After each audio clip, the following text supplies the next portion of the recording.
Okay, so this is SRV #1, the first prototype that was made 2004. It was 2003 when I was working on it, and we showed it at the 2004 NAMM show where we took orders for a 100-piece run.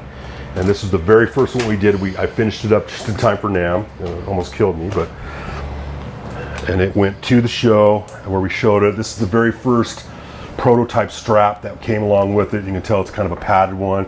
You can buy these all day long now at the music stores that show them, but this is one of the first ones that they made for us that kind of like what Stevie's was more of a padded one. That's what Jimmy was telling me. It was kind of padded. You like that? I'm like, okay.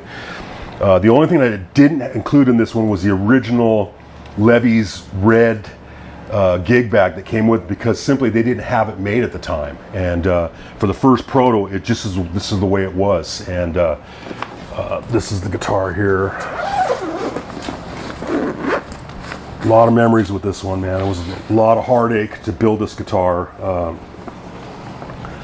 #1, I was at the show. Many hundreds, if not thousands, of pictures taken of this one. And they took orders on it. They sold out the run in literally 15-20 minutes. I think it was done, and they were gone. And at the time, I think they were $10,000 a piece. Wow. Or something like that. I've seen some of them in stores, you know, a few years later, up to $80,000, $90,000. They were just like, collectability of these things was just insane, you know.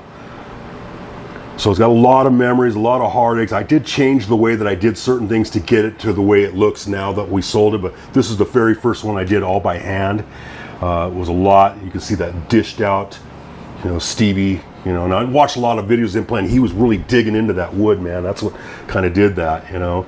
And I copied all the things, you know, down to his strings. He was using these little wire, insulated wire caps on there that Rene Martinez, his guitar tech, used to use because Stevie was breaking a lot of strings back then. So that's what that's all about. Kind of protects that string from rubbing on the inside of the saddle. And beautiful guitar, man. Just you know, you can see the back of it, the wear, Stevie's signature. It took me hours just to get in there with the pen and copy it as close as I could to Stevie's signature, and was able to do it. And I think it turned out pretty good for the very first one, right down to the bump marks on the top of his neck right there. And it turns out later that he was hitting on the back of his amp that was right there. He had like a Vibro King or something like that on the edge of his stage that he was hit it on, and that's where that all came from. The original vintage tuners were changed out for the, you know, the current, you know, American Standard style tuners that he used, and he really liked those tuners. So, just a great guitar, man. And so yeah, as much as it hurts to want to give this one up, I'm willing to let it go to somebody that's going to appreciate it for what it is, and you know, for the many years that Stevie had played this guitar, you know, his guitar.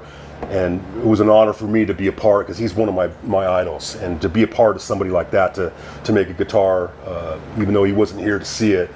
I know the fans and the family really appreciated it, and I appreciated just being a part of it. And now I'm ready to let it go and just move on with my new career and make, you know, new memories. Yeah, absolutely. So if you're interested in this guitar, call Casino, and we'll get you some info on it and get you connected with John. And we'll find a happy home for it.